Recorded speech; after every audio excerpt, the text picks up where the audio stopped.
Hey, Dr. Rahman. Sorry, I ran up against the um, free time limit on Screencastify, an extension for Chrome. I'm actually doing this on a my personal Chromebook. Screencastify. It's a great app.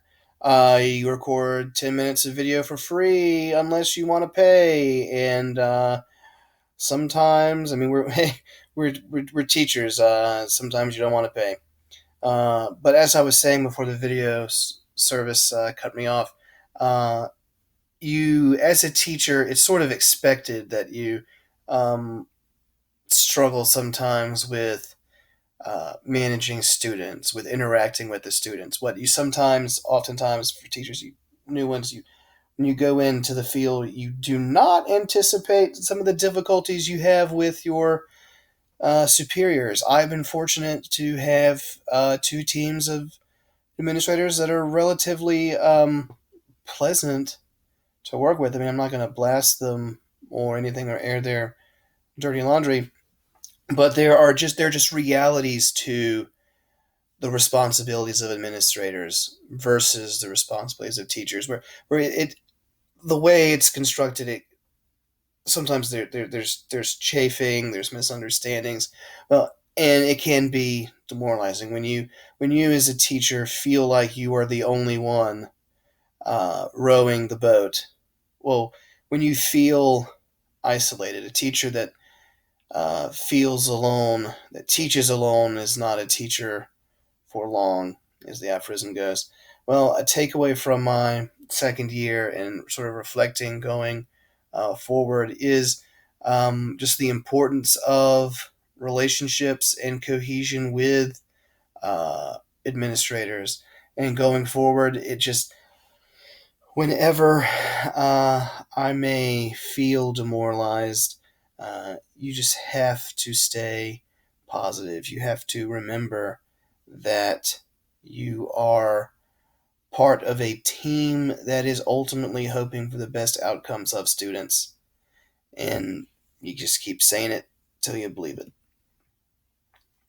Uh, Going forward for the upcoming year, now that I am 2 years through curriculum, 2 years through classroom management, you've seen things, you've had experiences. I'm not going to say, I mean, there's still things every day that could happen that shock you, but you are building up a foundation of comfort and experience. So really, going into my third year, a big focus for me, not just with my honors or high flying kids, but really with all my students, is dialing up the rigor for just about everything.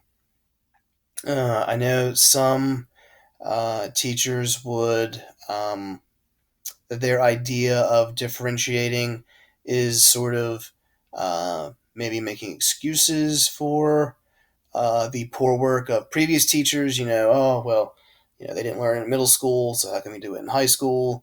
Um, or sort of, like playing down to a low reading level.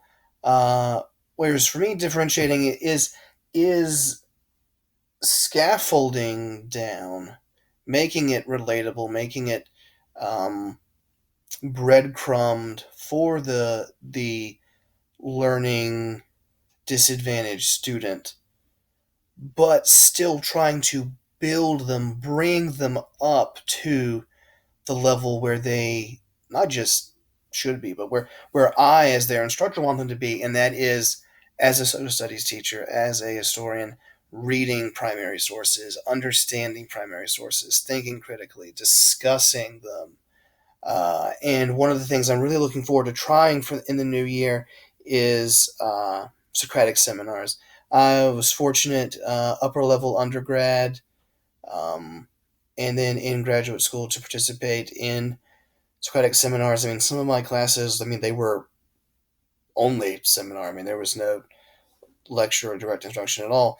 And they were awesome. Those are some of the experiences that I still take with me today that really are formative as a person, as an individual, as a human being. So anything that if I can just sort of, take just sort of kernels of that experience, that sequence, and give them to my students in high school and to ninth graders, it would just be one of life's supreme joys.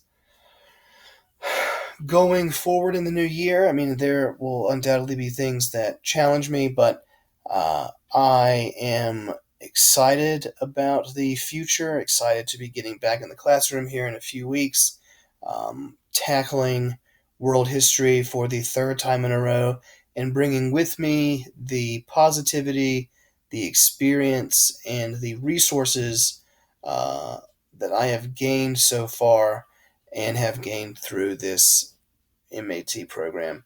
Thank you, Dr. Rotman, and I look forward to working with you more in the future.